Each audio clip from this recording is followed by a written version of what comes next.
Hello! ഇന്നത്തെ നമ്മള് ride പോകുന്നത് തമിഴ്നാട്ടിലുള്ള ഹോഗനക്കൽ എന്ന് പറഞ്ഞ സ്ഥലത്താണ്. ഇത് ഏകദേശം ബാംഗ്ലൂരിന്ന് 125 കിലോമീറ്റർ ഉണ്ട്. ഹോഗനക്കല്ല് ശരിക്കും 2 സീസണിലും നമുക്ക് വിസിറ്റ് ചെയ്യാൻ പറ്റും. ഒന്ന് മൺസൂൺ സീസണിലും, ഒന്ന് ഈ ഒരു സമയത്ത്. മൺസൂൺ സമയത്ത് നല്ലോണം വെള്ളം ഉണ്ടാവും. അപ്പൊ നമുക്ക് ഈ ഒരു ഏരിയയിലേക്കൊന്നും വരാൻ പറ്റില്ല. മുകളിൽ വേറെ തന്നെ ഒരു സ്ഥലത്താണ് നമുക്ക് പോകേണ്ടത്. ഇവിടുത്തെ പ്രത്യേകത എന്ന് പറയുന്നത് ഈ ഒരു കുട്ടവഞ്ചി തന്നെയാണ്. അപ്പൊ 4 പേർക്ക് കയറാൻ വേണ്ടി 3000 രൂപയാണ് ഇവർ ഫീസ് ഈടാക്കുന്നത്.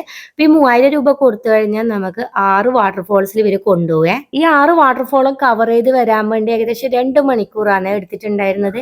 നമ്മളിങ്ങനെ പോയിക്കൊണ്ടിരിക്കുമ്പോൾ കുറെ വഞ്ചികളിലുണ്ടല്ലോ ചേച്ചിമാര് പൈനാപ്പിളും പിന്നെ അതുപോലെ ലേസും കാര്യങ്ങളൊക്കെ വിൽക്കുന്നുണ്ട്. ഏറ്റവും രസമായിട്ടുള്ളത് ഈ ഒരു കൊട്ടവഞ്ചിയിൽ ഇങ്ങനെ വട്ടം കറക്കുമ്പോഴാണ്. അപ്പൊ ഡീറ്റെയിൽ ആയിട്ടുള്ള വീഡിയോ ഞാൻ യൂട്യൂബ് ചാനലിൽ അപ്ലോഡ് ചെയ്യുന്നതായിരിക്കുവേ.